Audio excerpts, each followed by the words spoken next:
가톨릭 신자들의 궁금증을 함께 풀어봅니다. 신자들이 신앙생활하면서 느꼈던 알쏭달쏭한 가톨릭 교리와 전례, 교회 상식들을 보다 쉽게 풀어드리는 시간, 슬기로운 신자생활.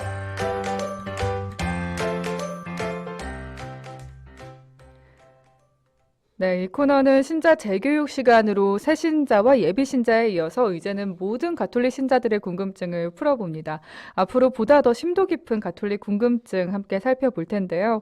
신자들의 길잡이가 되어주시는 두암동 본당 김계홍 요한 크리소스토모 신부님 함께 하십니다. 안녕하세요, 신부님. 안녕하세요. 네, 어느덧 2020년 한 해도 얼마 남지 않았습니다. 정말 연말이에요. 예, 연말이면 예전 같으면 좀 들썩들썩한 분위기가 있을 텐데 그러게요. 어쨌든 이놈의 코로나 때문에 분위기가 상당히 무겁죠. 네. 예, 성탄을 성탄, 준비하는 또 우리 입장도 음. 가볍지도 않고 상당히 좀 긴장되는 그런 느낌을 많이 받죠. 그러게요. 요즘 연일 확진자 수가 1,000명이 넘어서요. 이 방역 단계가 격상되는 건 아닌지, 그러면 성탄 미사는 어떻게 될지 하는 우려도 있잖아요. 그렇습니다. 이제 저희 사목자들 입장에서는 그게 지금 가장 음. 큰 문제고 관심 사항인데 어쨌든 지금 종교 시설은 광주 광역시에서는 수용 인원의 30%로 지금 제한을 하고 있기 때문에 네. 성탄 밤미사, 새벽미사, 낮미사 여기에 이제 참여하는 신자들의 수를 조절을 해야 되는 입장이라 이제 어떻게 조절을 해야 될지 아마 본당마다 고민이 지금 많을 겁니다. 아마 미사 대수를 늘리실까요? 대수를 늘리기도 해야 되고 또 같은 시간대에 본당에 2명의 신부가 있을 경우에는 동시에 또 미사를 봉헌을 해야 되는 네. 아마 그런 대안들이 나올 수밖에 없지 않을까. 고민이 깊으시겠어요. 네. 네, 이 시간 실시간으로 함께하고 있고요. 윤철 베드로님도 인사 남기셨네요. 동림골에서 윤철 베드로 하고 사진도 대림환에 이 대림초에 불이 켜진 사진 보내주셨습니다. 신부님 지금 빵투게 보이시죠? 예, 그렇습니다. 정말 대림환. 성탄. 네, 또 옆에 추리도 있네요. 너무 예쁘네요. 네. 신부님 오시는 날 기다렸습니다. 반갑습니다. 인사하셨는데요.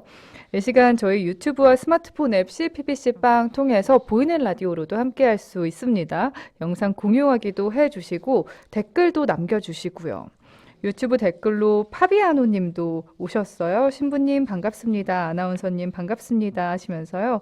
안 그래도 이번 주일에는 대구교구 사제부제 서품식이 있습니다 하셨어요. 예, 아마 교구마다 이제 연말에 거행하는 교구들이 있고 우리 교구는 이제 연초에 이제 네. 거행을 하기 때문에요. 네. 아마 그런 소식을 들으시면서 그동안 사제 양성을 위해서 애쓰신 분들 또 그 길을 준비했던 이들을 위해서 기도 중에 함께 기억해 주시면 좋겠습니다. 네, 함께 기도하겠습니다. 자, 슬기로운 신자생활 이 시간 통해서 청취자분들이 직접 문자로 남겨주신 궁금증도 함께 풀어드리고 있습니다. 이 시간에 이런 교리도 다뤄줬으면 좋겠다, 혹은 뭐 이런 질문도 풀어줬으면 좋겠다 하는 의견 있으신 분들은 문자나 빵톡으로 남겨주세요. 샵 5005번 100원의 문자, 그리고 CPBC 라디오 앱 빵 속에 빵톡 열려 있습니다. 슬기로운 신자생활 본격적으로 시작을 해볼 텐데요. 신부님, 오늘의 주제는 뭔가요? 예, 오늘은 이제 주님 성탄 대축일을 한 주간 남겨놓고 있으니까요. 네. 주님 성탄과 관련한 궁금증들을 함께 나눠보면 좋을 것 같습니다. 자, 그럼 첫 번째 궁금증 바로 함께 풀어보겠습니다. 크리스마스 또는 이 성탄절로 많이들 불리는 주님 성탄 대축일, 언제부터 과연 기념을 했을지 궁금했었어요. 예, 다 아시는 것처럼 우리 그리스도교 신앙의 핵심은 죽음에서 부활하신 예수님의 신비를 체험한 것이잖아요. 네. 그래서 하느님께서 예수님을 통해서 당신 자신을 드러내시고 일깨워 주신 최고의 계시가 예수님의 부활 사건이고 그래서 교회는 초창기부터 예수님께서 부활하셨다라고 하는 이 신앙을 증언하고 선포함으로써 혹독한 박해를 당하면서 고난의 시대를 보낸 것입니다. 네. 313년에 이제 비로소 신앙의 자유가 주어졌고 자유가 주어진과 동시에 이제 교회는 그때부터 성장 또 확산의 좋은 기회를 얻은 거나 마찬가지잖아요. 네, 네. 그런데 이제 우리 교회 역사를 보면 그렇게 좋은 기회를 맞이했을 때 실질적으로 교회 내부에서는 물론 이것도 하나의 진통이긴 하지만 예수님의 본질에 대한 교리 논쟁이 벌어집니다. 네. 이제 지금 생각하면 조금 답답할 수도 있는데 안타깝기도 하고요. 사실은 그때는 뭔가 보다도 분명한 신앙을 고백하기 위한 나름의 신자들의 노력이라고 봐야 되는 거겠죠. 네. 그래서 이제 이런 예수님의 본질에 대한 교리 논쟁의 그 중심은 뭐냐 하면 예수님을 하느님이시면서 동시에 사람으로 볼 거냐 아니면 그냥 하느님으로만 볼 거냐 혹은 사람으로만 볼 거냐 이제 이런 논쟁이죠. 이때 논쟁이 상당히 치열했었다고 말씀해 그렇습니다. 주셨잖아요. 언젠가도 한번 이 자리를 통해서 몇 번 말씀을 드렸는데요. 바로 이제 이러한 논쟁을 해결하기 위해서 교회가 이제 고안한 방법이 공의회라고 하는 것입니다. 네. 이제 주교님들이 함께 모여서 이런 논쟁거리를 해결하기 위한 회의를 하는 거죠. 네. 그래서 이제 그 공회를 통해서 교리를 정리하기 시작을 하고 그 정리된 교리가 지금 우리가 매 주일 미사 때마다 고백하는 신앙 고백문 신경에 담겨 있는 거죠. 이제 신경의 내용, 특히 이제 주님 성탄과 관련된 그 부분을 잠깐 인용을 해보면 이렇습니다. 참 하느님에게서 나신 참 하느님으로서 창조되지 않고 나시어 성부와 한 본체로서 만물을 창조하셨음을 믿나이다. 성자께서는 저희 인간을 위하여 저희 구원을 위하여 하늘에서 내려오셨음을 믿나이다. 또한 성령으로 인하여 동정 마리아에게서 육신을 취하시어 사람이 되셨음을 믿나이다. 이런 귀절이 있거든요. 네. 그러니까 이 신앙 고백문을 한마디로 요약을 하면 예수님은 하느님이시면서 동시에 사람이 되셨다. 사람이 되신 하느님이 예수다. 이게 이제 신앙 고백문의 본질이라고 볼 수 있는 거죠. 네. 그러니까 교회가 이렇게 이제 교리 논쟁을 종식을 시키고 예수님을 사람이 되신 하느님, 곧 하느님이시면서 동시에 사람이시다라고 이제 확정을 짓다 보니까 그때부터 이제 예수님의 탄생에 대한 관심과 축제의 가능성이 열리게 되는 거죠. 네. 그래서 이제 결국은 예수님께서 이 세상에 탄생하셨다라고 하는 것은 하느님께서 사람이 되셔서 세상에서 사람을 구원하기 위한 구원 역사를 새롭게 시작하셨다는 의미가 있기 때문에 우리 신앙인들에게 있어서는 축제라고 얘기할 수 있죠. 그럼요. 그래서 네. 그때부터 물론 이제 그 이전에 일부 지역에서는 예수님의 탄생을 축하하는 또 기념하는 탄생 축제가 있기는 했지만 이제 이 신앙 고백문이 확정이 된과 동시에 전체 교회로 이제 주님 성탄을 기념하는 대축제로 확대되었다. 이렇게 볼 수 네. 있겠습니다. 지금 우리는 매년 이렇게 기뻐하면서 지내고 있지만 이렇게 주님 성탄 대축일을 지내기까지 많은 논란과 또 그런 공의회, 많은 사람들의 노력이 있었다는 점 알게 되네요. 예, 그렇습니다. 네. 저희 지난 시즌이죠. 내일은 나도 신자 12월 27일 풍암동 분단 편에서 관련 이야기 다뤄본 적이 있습니다. 크리스마스라는 이름을 언제부터 어떻게 사용하게 됐는지에 대한 이야기 나눠본 적이 있는데요. 지금 보이는 라디오 화면에 자막으로도 나가고 있습니다. 12월 27일 내일은 나도 신자 풍암동 편이에요. 크리스마스 명칭 언제부터 어떻게 쓰여왔는지 20분부터 25분 찾아보시면 자세히 보실 수 있으니까요. 이 해당 편도 참고해 주시면 좋겠습니다. 자, 그리고 다음 질문 살펴볼게요. 이 질문은 매년 저희가 하는 질문인 것 같기도 한데요. 주님 성탄 대축일 밤미사나 전야미사에 참여를 했는데 그 다음날 남미사도 있지 않습니까, 신부님? 예. 그럼 그 미사에 모두 가야 하는 건지 답을 주세요, 신부님. 예, 교회 전례력에는 주님 성탄 대축일에 각각 대축일 밤미사, 대축일 새벽미사, 대축일 낮미사라고 부르는 세 대의 미사를 제때 드릴 수 있도록 세 개의 고유한 독서와 기도문을 따로따로 제시를 하고 있습니다. 네. 그러니까 신자분들이 자주 사용하고 계시는 매일 미사 책을 보시면 이 세 개의 미사가 별도의 기도문과 독서와 전례문으로 다 따로따로 제시가 되어 있어요. 복음도 다 다르더라고요. 그렇습니다. 그러니까 이러한 그 교회의 전례 전통은 교황이 과거에 로마에서 집전했던 성탄 대축일 미사 전통에서 유래한 것이다. 이렇게 보시면 됩니다. 이제 그 이야기를 조금 말씀을 드리면 네. 우선 이제 첫 번째 미사가 대축일 밤미사죠. 네. 대축일 밤미사는 400년대부터 비롯됐다 이렇게 생각하시면 됩니다. 그러니까 400년대에 로마에 있는 성모 마리아 대성전 그 지하에다가 예수님께서 태어나신 베틀레헴의 동굴을 본뜬 소성당을 건축을 했다는 것입니다. 그리고 그 소성당에서 그 이전부터 베들레헴에 예수님께서 태어나신 곳으로 알려진 동굴에서 많은 사람들이 이제 예수님 탄생을 기념하는 축제를 거행을 해왔었는데 네. 교황님께서 그 베들레헴에서 이루어지고 있는 축제를 그대로 이 성모 마리아 대성전 그 지하 소성당에서 당신도 네. 기념을 하면서 미사를 드리셨다는 거예요. 그래서 그때부터 교황님께서 25일이 이제 성탄 대축일이라고 한다면 그 전날 24일 밤에 네. 이 성모 마리아 대성전 지하 소성당에 오셔서 미사를 드린 것에서부터 시작을 했다. 이렇게 보시면 됩니다. 이 밤미사는 400년대부터 해왔던 그렇습니다. 거고요. 예, 교황님께서 특별히 네. 베들레헴 그 동굴에서 이루어지고 있던 축제를 그대로 의미를 따서 옮겨 오신 거죠.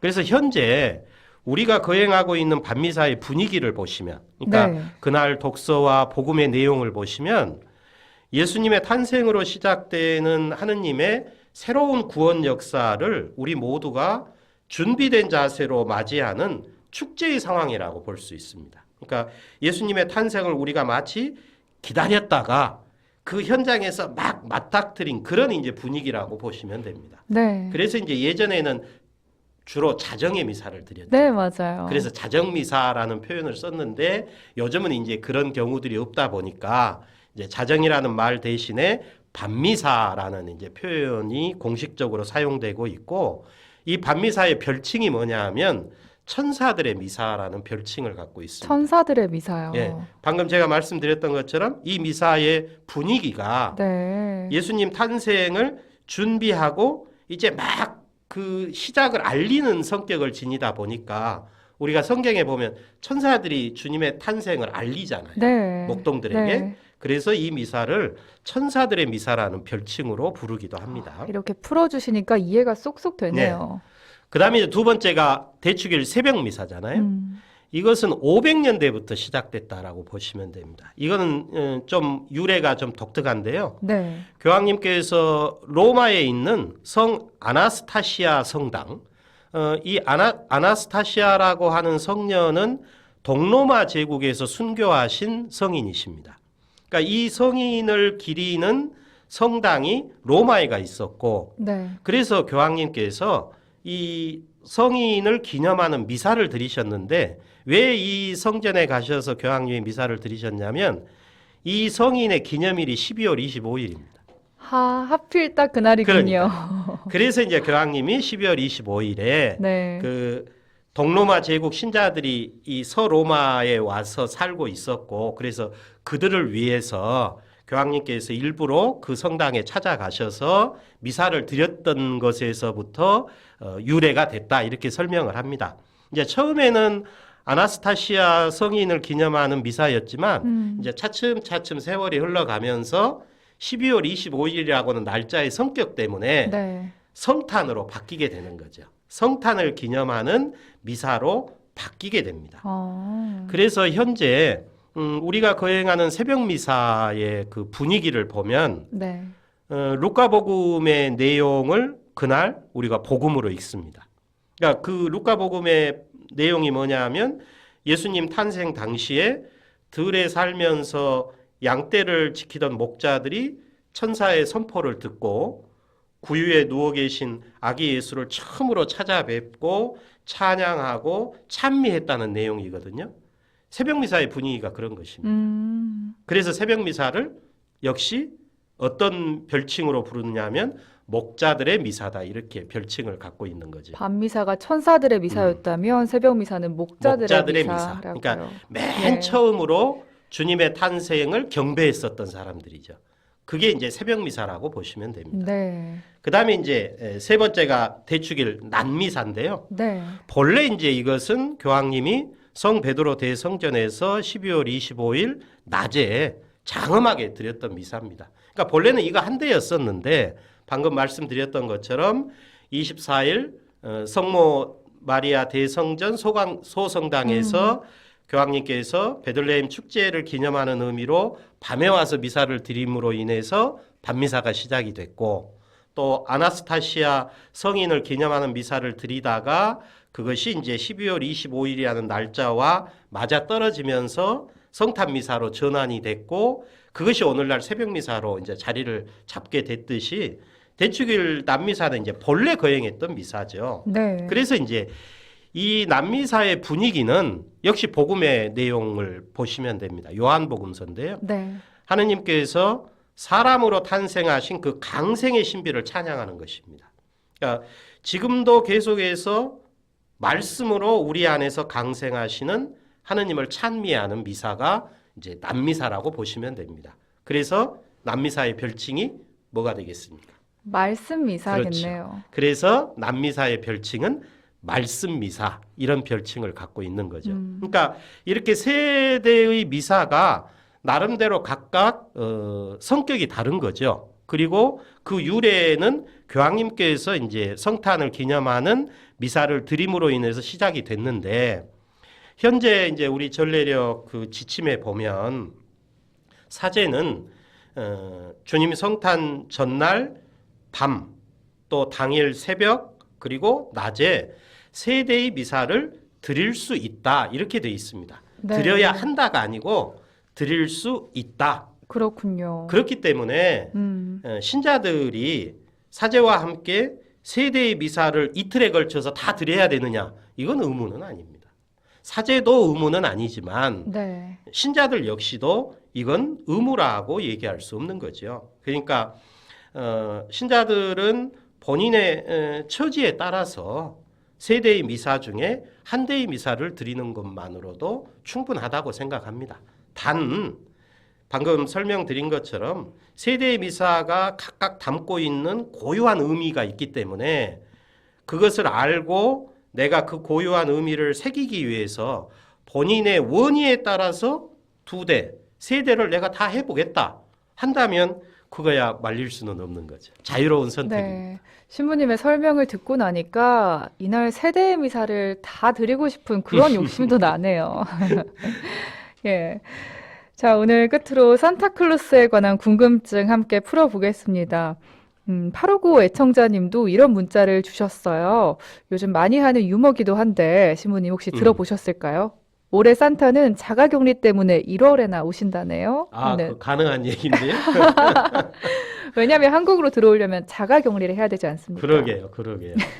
1월 들어오시더라도 또 2주 격리를 또 하셔야 될 텐데. 그러니까요. 그리고 또 각종 요양원에서 산타가 슈퍼 전파자가 되기도 하는 아, 맞아요. 뉴스에서 저도 봤습니다. 그런 네. 상황들 보고 안타까운 있는데요. 일이죠. 그렇습니다. 네. 이 산타의 기원이 성 니콜라스로 예. 간다고 하던데 이거에 관해서도 좀 알려주세요, 신부님. 예, 방금 말씀하신 것처럼 성 니콜라오 주교로부터 비롯되었다는 설이 가장 공감을 얻고 있는 설이라고 봅니다.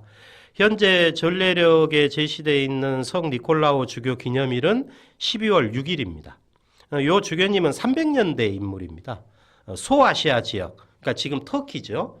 그 소아시아 지역의 미라라고 하는 교구의 교구장 주교님으로 전해지고 있고 이 소아시아 지역이라고 하면 우리가 사도행전에서 바오로 사도가 선교 활동을 했던 지역 거기가 바로 소아시아 지역입니다. 네. 그러니까 그 지역의 주교님이셨는데 이제 이 주교님과 관련된 이야기가 그렇게 많이 전해지지는 않기 때문에 그냥 적게 남아있는 자료들을 보면 325년에 교리 논쟁 때문에 맨 처음 열렸었던 니케아 공의회에도 이 주교님이 참석하셨던 것으로 전해지고 있습니다. 네. 그리고 이제 결정적으로 이분이 오늘날 산타크로스가 된 것은 주교님께서 이제 주교직을 수행을 하시면서 여러 가지 선행도 하셨고 또 이적도 일으키셨는데 그런 이야기들이 한 60여 가지가 전해지고 있거든요. 그래요. 그래서 이제 아마 사람들이 네.